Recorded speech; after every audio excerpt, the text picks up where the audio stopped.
Hello माई लाभली viewers, welcome back to my channel. আজকে আমি দই মাছ বানাবো, তো সেই কারণে এখানে আছে 7 পিস মাছ। আমি চলে এসেছি মাছ নিয়ে। এখন আমি এটার মধ্যে লবণ আর হলুদটা মাখিয়ে নেব। মাখিয়ে নিয়ে একটু রেস্টে রেখে দেবো। তারপর কি কি দিয়ে কেমন ভাবে দই মাছ রান্না করি তোমরা দেখো। আমার দই মাছের ভিডিও অনেক আছে। আমি প্রয়োজন মতো লবণ আর হলুদ এটার মধ্যে নিয়ে নিলাম।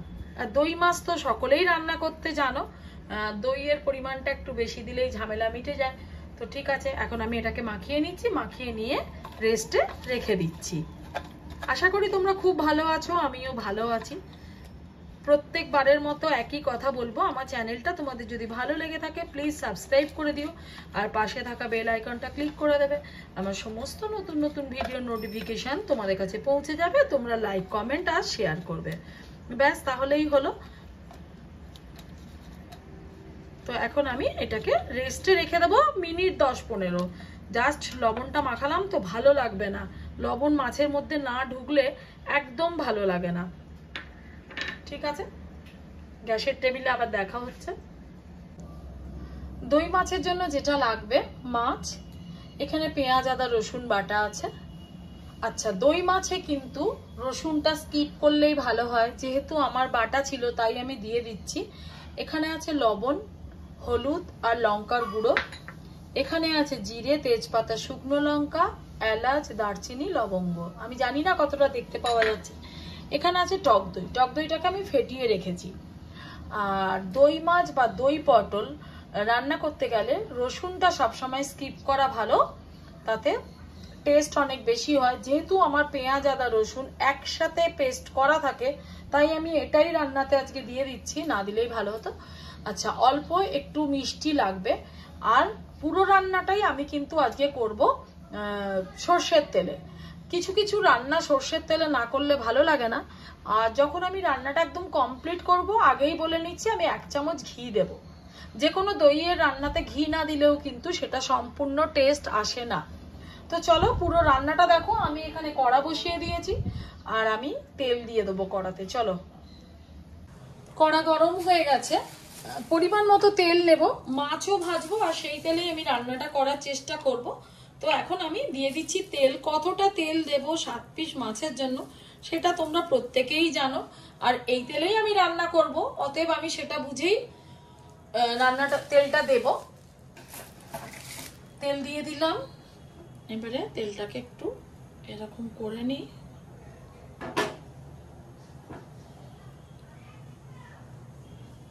এবার আমি একটু তেলটা গরম হয়ে গেলে মাছগুলো দিয়ে দেব।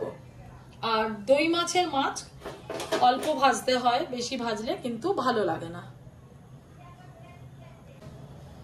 তেল বেশ ভালোই গরম হয়েছে, আমি মাছগুলো দিয়ে দিচ্ছি।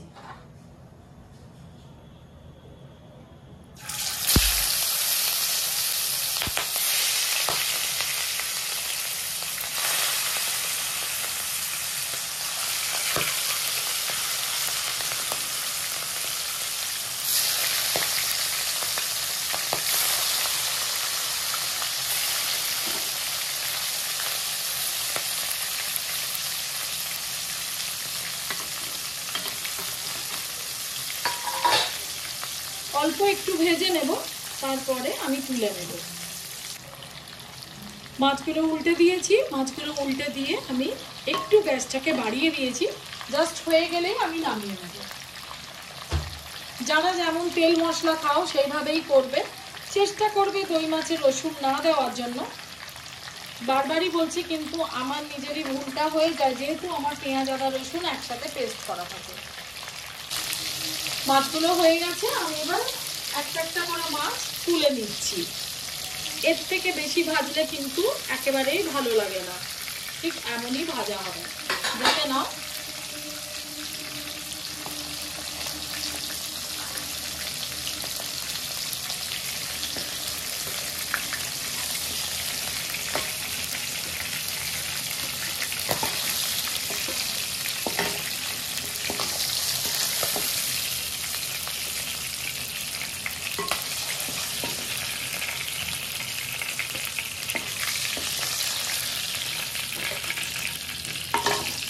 এই যে মাছ ভাজা হয়ে গেছে, এখন আমি সুন্দর করে মাছটা রান্না করে ফেলবো।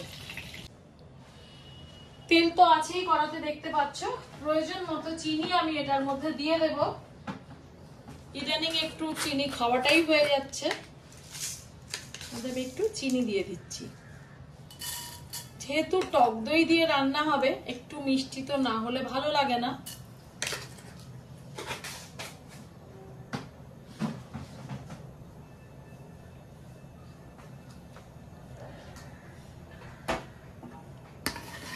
চিনিটা ভালো করে গরম হলে আমি একে একে সব মশলাগুলো দিয়ে দেবো।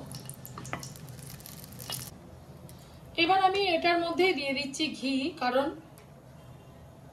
ঘিটা আগে দিলেও খেতে খুব ভালো লাগে আর পরে দিলেও ভালো লাগে। পরে দিলে কি হয়, শুধু ঘিয়েরই গন্ধ পাওয়া যায়। সুন্দর হয়ে গেছে।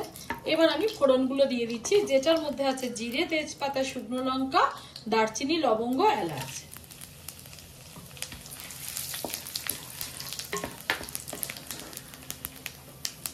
এবার আমি দিয়ে দিচ্ছি পেঁয়াজ, আদা, রসুন বাটা। রান্নাটা খুব তাড়াতাড়ি হয়ে যায়, এই রান্নাটার কোনো ঝামেলা হয় না রান্নাটা করতে গেলে।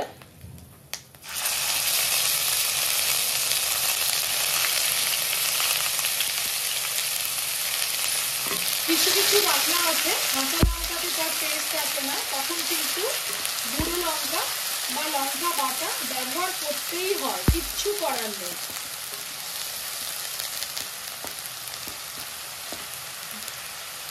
একটু কষানো হোক। এবার আমি দিয়ে দেবো লবণ, হলুদ আর লঙ্কার গুঁড়ো।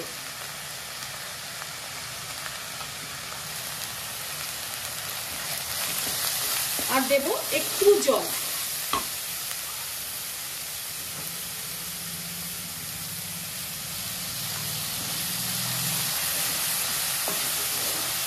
যারা এটার মধ্যে কালার করতে চাও তারা কিন্তু কাশ্মীরি মির্চ দিতে পারো। খুব ভালো করে কষিয়ে নিয়ে তারপরে আমি দেব টক দই। গ্যাসটাকে বন্ধ করে আমি টক দইটা দেব। গ্যাস একেবারেই অফ করে দিয়েছি। এখন আমি প্রয়োজন মতো টক দই এটার মধ্যে দিয়ে দিচ্ছি,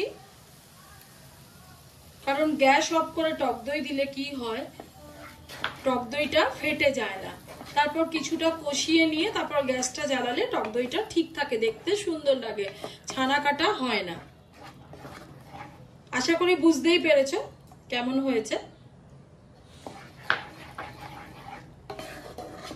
এবারে কিন্তু আমি গ্যাসটা আবার জ্বালিয়ে দিচ্ছি।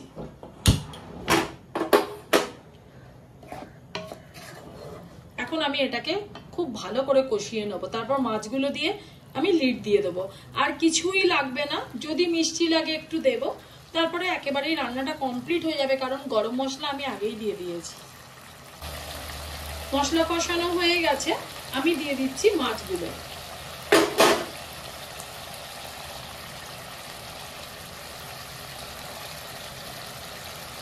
গ্যাসটা কমিয়ে দেব।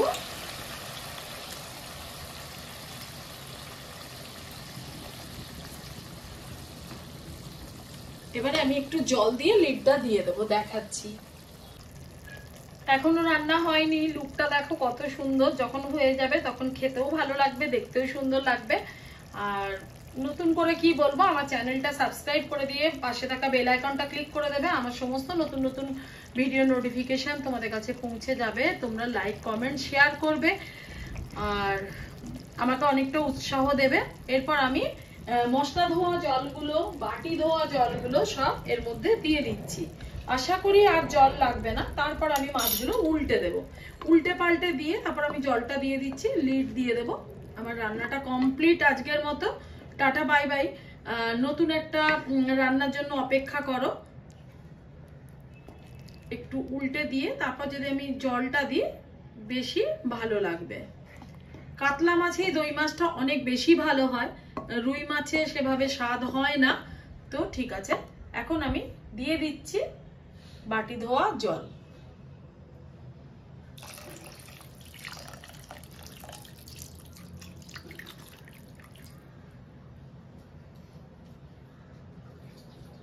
এবারে আমি লিডটা দিয়ে দেবো এটার মধ্যে। আমি লিডটা দিয়ে দিচ্ছি।